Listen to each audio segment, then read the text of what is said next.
So, let's talk about a question that sits at the intersection of the world's two biggest religions. What do Muslims actually believe about Jesus? The answer might not be what you think. It's this incredible story of deep respect and a ton of shared history, but it's also a story of some really profound theological differences. Let's dive in. Here's the roadmap for our explainer today. First, we're going to look at just how honored Jesus is as a prophet in Islam. Then we'll get into the Quran's version of his life story. After that, we'll tackle the biggest point where the stories diverge, the crucifixion. And then, what happens next with his prophesied second coming? And we'll wrap it all up by laying out the key theological differences side by side. All right, Section 1, a revered prophet. Look, before we get into any of the differences, it is absolutely crucial to start here, with the immense level of respect and honor that Jesus gets in Islam. This is really the foundation for everything else.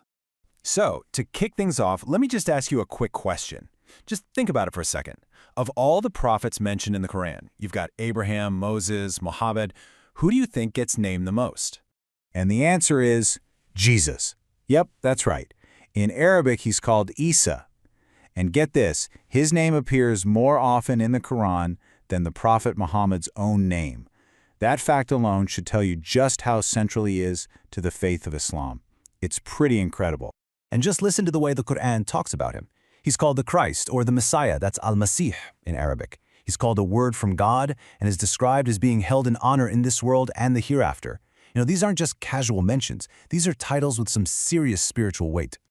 Okay, so how does all of that reverence actually play out in the story of his life? Well, that brings us to Section 2, where we're going to explore the Quran's narrative of Isa. And you'll see a lot of this is going to sound really familiar, but it's all told through a uniquely Islamic perspective. First up, the Annunciation and the virgin birth. The Quran is 100% on board with this. It tells the story of the angel Gabriel appearing to Mary, who, by the way, is one of the most revered women in all of Islam, to give her the news. The whole thing is seen as a sign of God's limitless power. And there's this really fascinating detail from Islamic tradition that says both Mary and baby Jesus were protected by God from Satan's touch the very moment he was born. And the miracles? Oh yeah, they're all there. The Quran talks about Jesus doing these unbelievable things, like speaking with perfect wisdom while he was still an infant in the cradle, all to defend his mother's honor. It talks about him healing the sick and the blind, and even bringing the dead back to life. But, and this is the crucial part in the Islamic view, every single one of these miracles was done by God's permission. It wasn't his own divine power, it was power granted to him, which just reinforces his role as God's messenger. And that right there, that quote, perfectly captures his core message according to Islam. All throughout the Quran, his mission is totally consistent, to call people back to worshiping the one true God, who in Arabic is called Allah.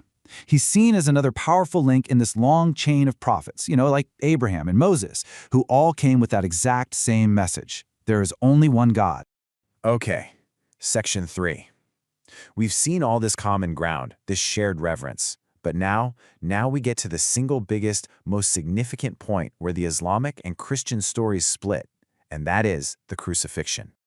So, the Islamic belief, laid out very clearly in the Quran, is that Jesus did not die on the cross. The text says it was made to look that way to his enemies, but that in reality, God stepped in to save his beloved prophet from that horrible fate. This verse really gets to the heart of it. Instead of being killed, Jesus was taken, or raised up, directly to God. He literally ascended to heaven alive. The whole thing is seen as a divine rescue operation, basically a final miracle to protect him from the people trying to kill him. So, let's just put these two narratives right next to each other to make it super clear.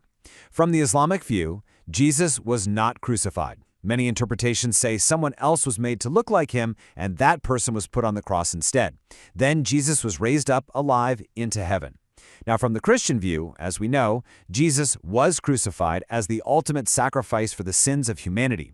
He died, was resurrected 3 days later, and then ascended to heaven. You can see how this difference is it's fundamental. It changes everything. So that brings us to Section 4. Okay, if Jesus was raised to heaven alive, you have to ask, what happens next? Well, in Islamic eschatology, that's just a fancy term for teachings about the end of the world, Jesus plays an absolutely critical climactic role. The Quran says that Jesus himself is a sign of the hour. What that means is his return to earth will be one of the major signs that the day of judgment is coming. His return isn't some minor detail. For Muslims, it is a core belief about how the world will end. And when he does return, Islamic tradition says he has a very specific mission, a to-do list, if you will.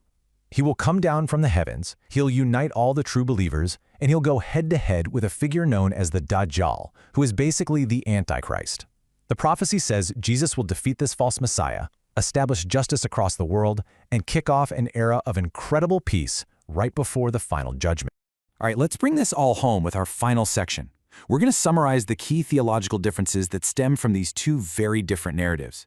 This is where it all really clicks into place. Okay, let's break this chart down. In Islam, the absolute foundation is something called Tawhid, a strict, indivisible belief in one God. No partners, no parts.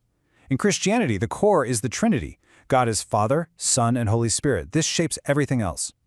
For Muslims, Jesus is a mighty human prophet and the Messiah, but he is not divine. For Christians, he is the divine Son of God, and that leads to completely different ideas about salvation. In Islam, it's about your belief paired with your good deeds. In Christianity, it's about faith in Jesus' sacrifice on the cross, a sacrifice that, as we just saw, the Islamic view says never actually happened. So if we had to sum up the Islamic view in just one sentence, it would be this. Jesus isn't a rival figure to the Prophet Muhammad, he's one of God's mightiest messengers. He's a miracle worker, the Messiah, born of a virgin, and the guy who's going to return at the end of time to defeat evil. He is loved, he is honored, and he is awaited. And so we'll leave you with this to think about. When you realize there is this incredible, shared reverence for one man, existing right alongside such a deep, fundamental division, how does that change the way we look at the relationship between billions of faithful people on our planet? It's a pretty powerful thought to chew on.